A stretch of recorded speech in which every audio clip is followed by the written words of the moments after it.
Hey everybody, this is Jeffrey K. Holbrook, and today we are with Cheyenne Smith, guitarist and music man extraordinaire. I don't know about all that, but we'll go with it. See, he's a modest man, so I guess I have to say it myself.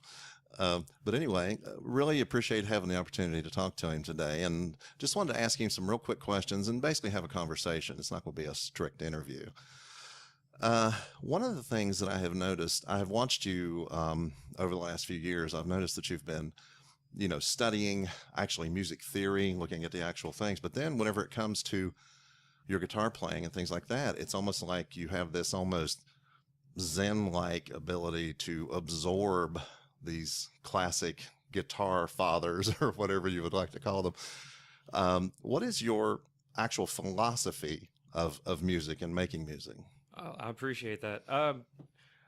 I think it's all started from being curious as a kid. I was always wanting to know how things worked, and my teachers would even say, he's like a sponge. He always just wants to know the background and the story behind every history lesson. With me, it started musically, from old bands, growing up, kind of the old punk rock bands that we wouldn't mention, that we would hate to acknowledge that we listened to. There was a couple, and then my dad introduced me to David Gilmour of Pink Floyd, and it blew me away. I had never heard a guitar sound so vocal, have so much soul behind it, and it really intrigued me. I was like, why does this sound so different than anything else I've listened to? And so, I started picking up a couple Pink Floyd records here and there, and listening to anything my dad had, and then it started, going back. I think anytime you go back, it's going to go back to the blues.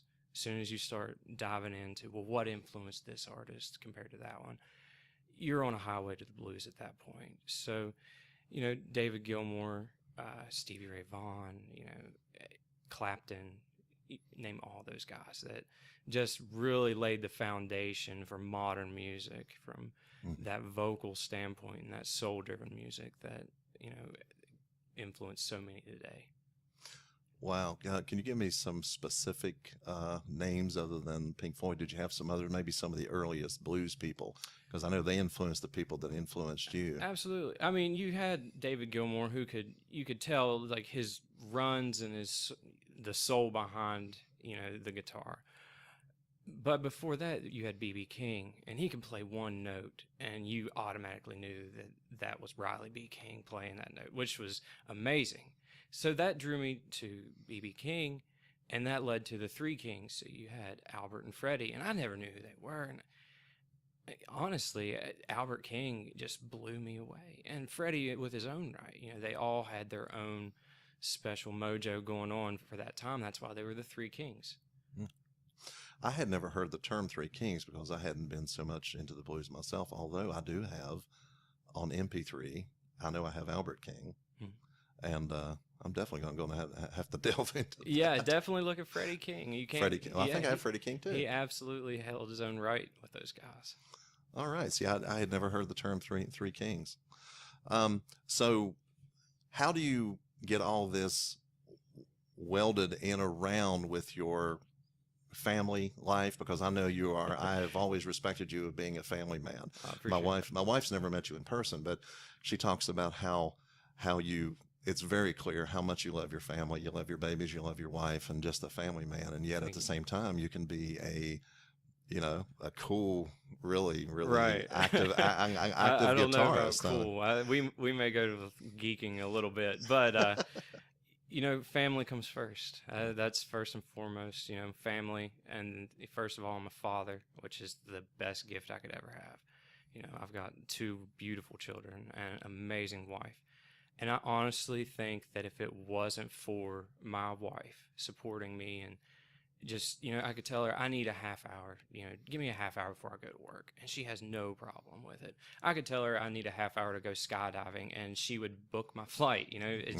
She's just always been very supportive. And I don't think I could do any of this if it wasn't for her and the support group I have.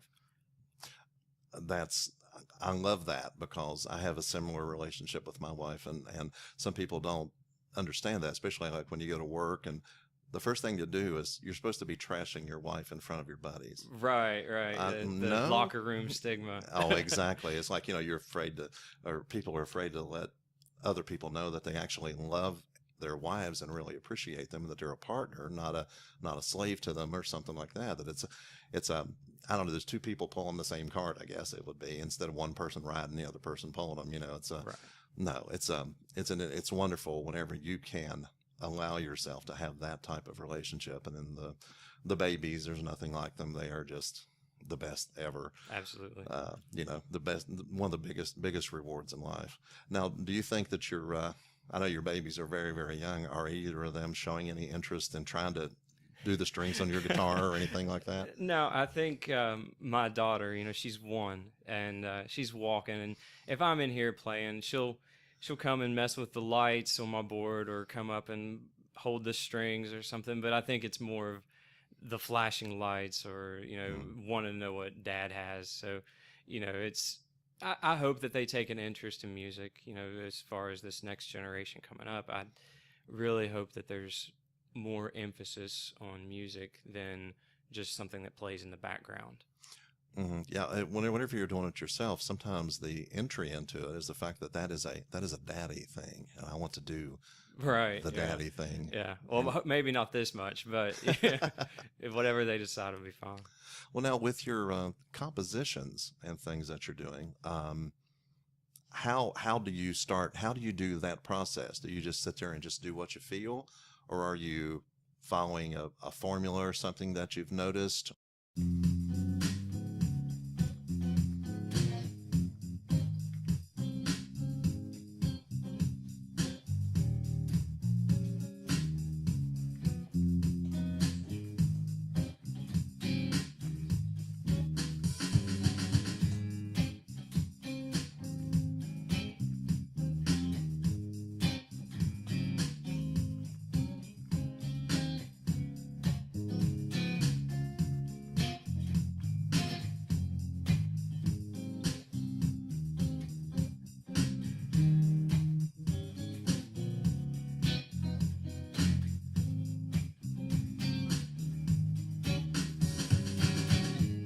So now I have the layers looped as far as the progression.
Oh, no, that's cool. Right. I didn't want you to stop. I know, Right. I know it's it's about asking questions and interviewing, but I just want you to keep on playing. Right. I appreciate it. So now, do you? I know you do the blues style like that, and I've heard some of these slower, different types of things that you've done. Yeah, something a little more melodic. Yeah. Do you mind? Yeah. Actually, I've been diving in. For those that are more into theory that listens, I've been diving more into called the Lydian Mode. It's a real dreamy-esque kind of sound. It has its own kind of qualities that gives you. I like that its nuances. own feel. Right. Yeah. Yeah, I like that. I've So seen going some off that that, you I kind of.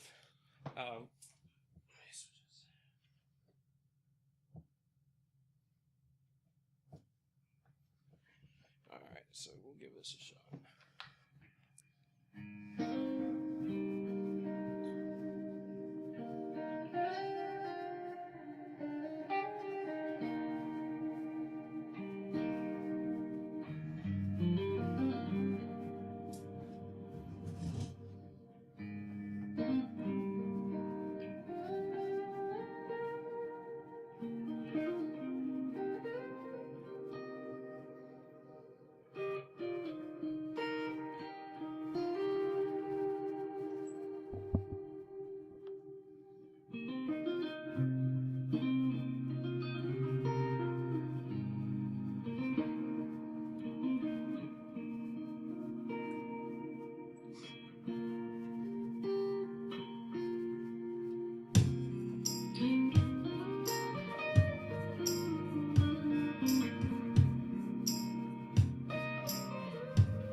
Yeah, I didn't want you to stop again. So, what other styles? Now, these are two main styles that you have there. Are there any other styles you've explored yet, or? Absolutely. I mean, I started more into jazz and jazz fusion. I think that's anytime you really start diving into music theory or actually just studying, you're going to wind up in jazz one way or the other. You're going to learn your major seven, your minor seven, your dominant seven, flat five. It's going to happen, inevitably. And I think that whole aspect of fusion, it's going to give you the opportunity to play what you've learned in that style. There's certain styles that you can't play that, and that's why it sounds the way it does. It's for some people. Some people don't like it. Some people do. But for those who do, hats off. Yep. No, I totally see that. And like you say, then when the improvisation, you have Right. those as the foundation. Then Right, the it's all feel. improvisation. Yeah. That's where soul comes through, of the actually feeling like a mood. You're creating Right. a mood with the music as Right. opposed to just saying, well, this is the way it is. Da, da, da, da, da. Well, yeah, it's what you're feeling that's coming out as opposed. Yeah, and of course that can totally influence other people's moods as well, Right. which is really, really, really cool. I'd like you to play something else if you have something else to play. Yeah, That would be so we can great. kind of play maybe something kind of fusion-esque, Okay. a Yeah. little funky.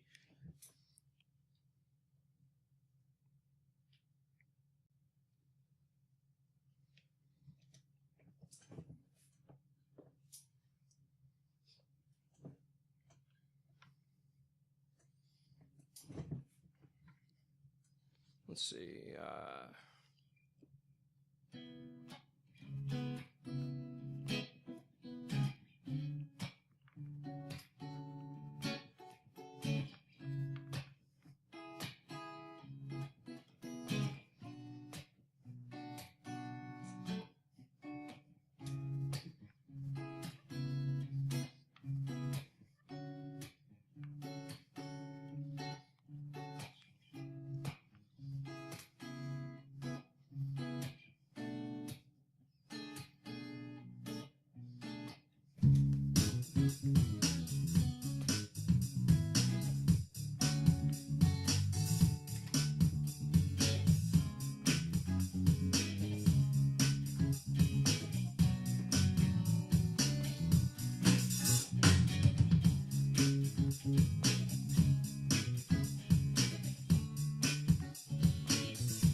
right? No, that is so cool. One thing I'd like you to do, if you don't mind, for those that aren't watching on Facebook Live, they'll be listening. How can one guy? Hey, we have a train going by. Yeah. That's location, all right. right? Yeah, location. No, how can you get all of that out of one guy with a guitar sitting right there? I know you talked about doing your looping and stuff like that. Could you go over your gear and tell how you're able to get all of this Absolutely. out of one guy and a guitar? Yeah. If you want to get closer, and we can take a rundown, kind of a sort of rig rundown. Start with my Fender Strat. I've got a Fender Stratocaster Elite Series. It's got humbucker single. It's one of the new ones that just came out. And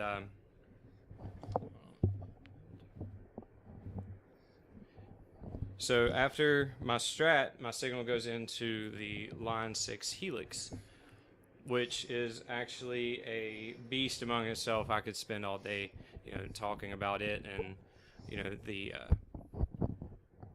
the actual things that it can do. But in that, as far as looping, I go into the Digitech Trio, which, after I play a chord progression, it gives me the drums and bass as well, no matter what I play. And it has up to numerous genres that it'll cover, everything from blues to country to folk and jazz. Wow. As far as my main tone goes, I'm playing through a Friedman Runt 50. And I've got it stacked with my Laney 212, but it's really just acting as a 212 cabinet. I've just got the speakers hardwired together. But yeah, after you get a good looper pedal and you figure out all these little tricks of how to work your gear, it turns out very well. And like I said, I totally have the impression that you've kind of got that aspect of it down.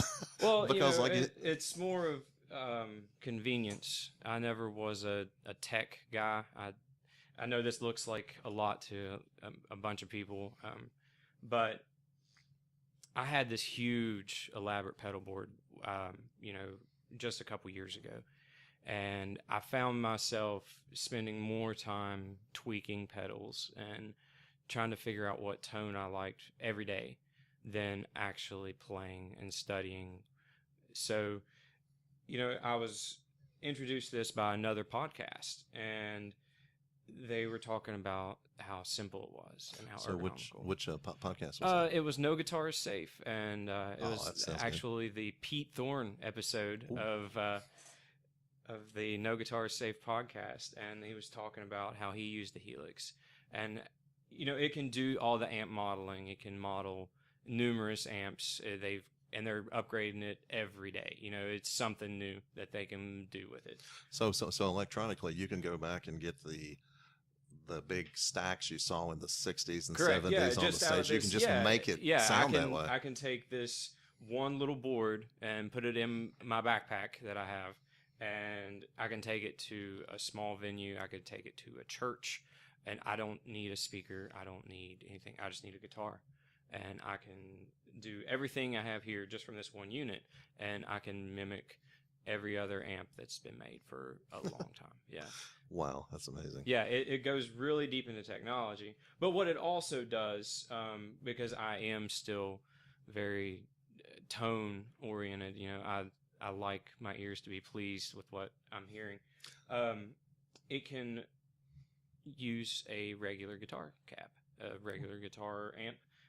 It does amp switching, and if you do have favorite pedals, for those guitar players out there listening, you have 4 options to keep your favorite pedals. You have 4 loops in there, so that way if you have a favorite compressor or overdrive, you can use it and integrate it in with the Helix, and it saves your buttons on the pedals because you're using the actual Helix to turn the pedal on and off instead of the pedal itself. Yeah, technology's come a long way. I would say whoever invented that was a technologically advanced person who was also a real guitar player. And it wouldn't seem like that from the company. Line 6 has gotten not a bad reputation, but they've got a beginner's reputation, we should say. Like everybody that starts out, they get the modeling, and Line 6 was one of the first ones that, they were like, yeah, we'll take a hold of that. And they were missing the mark with certain ones. And then they branched off, and they've got this whole other division that makes this now. It's not part of, it is the Line 6 Helix, but they have it in a completely different division. I know one of the guys, Chad Boston, is all part of that, and big thanks to him and all the guys at Line 6 for creating the Helix. You've made my life a whole lot easier. Well, that sounds really good. Okay, one more thing. What are your ambitions for the future? Where do you see your music going from here? My music, honestly, I think I would like to see reaching out to the audiences. Music isn't made to be kept in a living room or a music room. So it's something you want to affect people. It's not Right. necessarily you want to go on tour. You're No, a family no, man, I but I want to people get my music out there. Okay. I think music should be shared and enjoyed. It Yes. shouldn't be something that you keep, and just keep to yourself. It's not meant that way. It's something very organic, whether it be, playing with other musicians or playing in front of an audience. You experience that moment together. And then the music just takes you whatever direction that you're feeling. That sounds really cool. I really appreciate you taking the time to talk to us about this because, like you said, I've been fascinated with the kind of stuff you've been putting on Facebook and everything like that. How could people find you and find your music? I've got my own Facebook page. Besides my personal one, they can go on my guitar page called Six Strings with Shy. It's also my lesson page for anybody interested. I know not everybody can afford lessons, especially at the going rate, but I can guarantee that mine are probably way cheaper because I'm not doing this to make a living. I'm doing it because it's something I love, and I think music should be shared. It's something. It's legacy. Whenever you teach someone else, Right. it's legacy. Yeah. I mean, it's something because if they end up teaching someone 100 years from now, your music could still be Absolutely influencing and going. Absolutely. And I think it's passed down from guitar teacher to guitar teacher. I've actually reached out to my old guitar teacher from years ago, and his name is Chris Klein. I messaged him, and I was like, hey, man, I just want to thank you. You have no idea what you've given me, just the tools to get my frustrations or emotions out through a different way that I never knew I had. So it's very cool, and I would hope to pass that down. No, that's legacy. That's very, very exciting. Let me give the ways to contact the podcast and everything like that. And do you have something else you could take us out with? Yeah. Okay. Let me do the normal bookkeeping stuff here. The way you get a hold of this on the podcast would be at holbrooknewmedia.com. Everything we do is over there, and this will be showing up on Monday. So go ahead and take us out, sir.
Oh, yeah.